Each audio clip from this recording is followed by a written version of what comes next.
ఇంకొక ప్రశ్న ఏంటంటే, మనం ధ్యానంలో కూర్చొని ఇంకొకరికి మనం హీల్ చేయొచ్చా?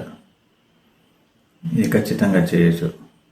కానీ దీనికి కొన్ని ప్రాక్టీసెస్ ఉన్నాయి. దీనికి వాళ్ళని హీల్ చేయడానికి అవేంటంటే, వారు ఆ ప్రాక్టీస్ చేసే సమయంలో వారు ప్రశాంతంగా నిద్రపోతూ ఉండాలి.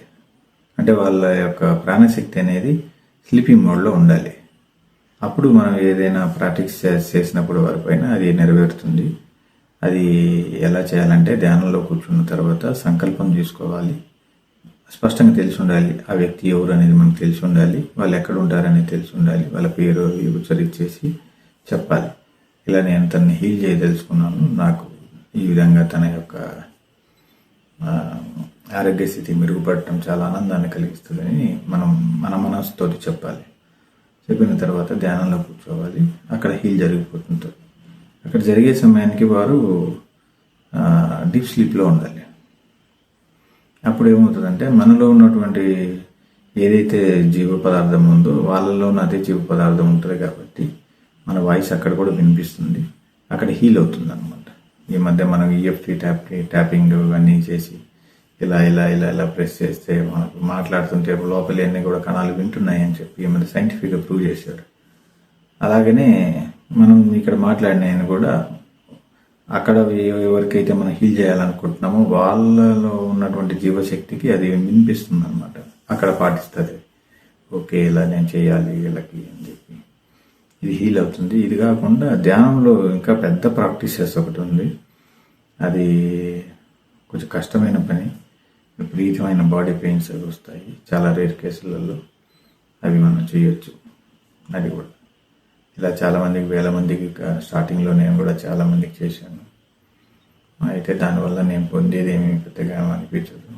భగవంతుడు వారికి ఏ శిక్షలు ఉండాలో ఆ శిక్షలు వేసే ఉంటారు. ధ్యానం చేస్తే తప్పించుకుంటారు, ధ్యానం చేయకపోతే కంటిన్యూ చేసుకుంటారు. అంతే సింపుల్. మనం ధ్యానం గురించి మాత్రమే చెప్పాలి.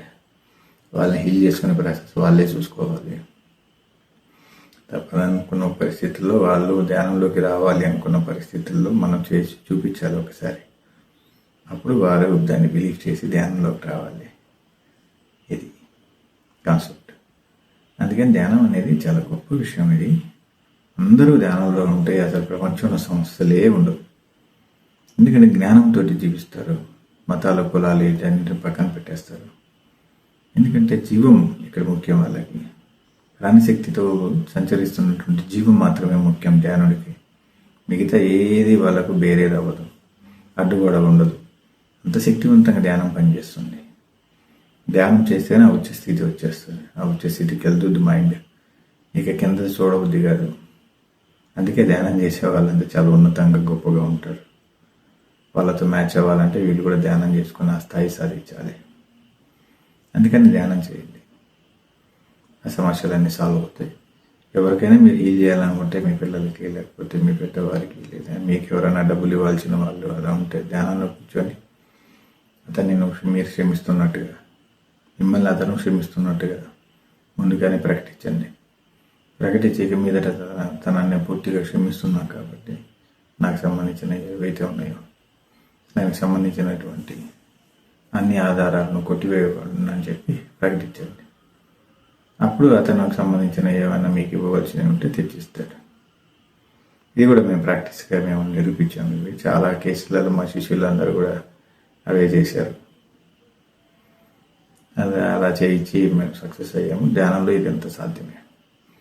ఏవి పట్టించుకోకుండా ధ్యానం పరిపూర్ణంగా చేసుకున్నా అవన్నీ ఆటోమేటిక్గా జరిగిపోతుంటే మనం ఏమీ చేయాల్సిన అవసరం లేదు. ఎందుకంటే ఇది పూర్తిగా అన్నిటికీ అతీతమైనటువంటిది. ధ్యానం అనే పద్ధతి ఒక గొప్ప స్థితి. ఒక సంస్థ సుఖినం భవంతు. సర్వం కల్వినం బ్రహ్మ. శుభం భయాత్, శుభం భయాత్, శుభం భయాత్, శుభం భయాత్, శుభం భయాత్.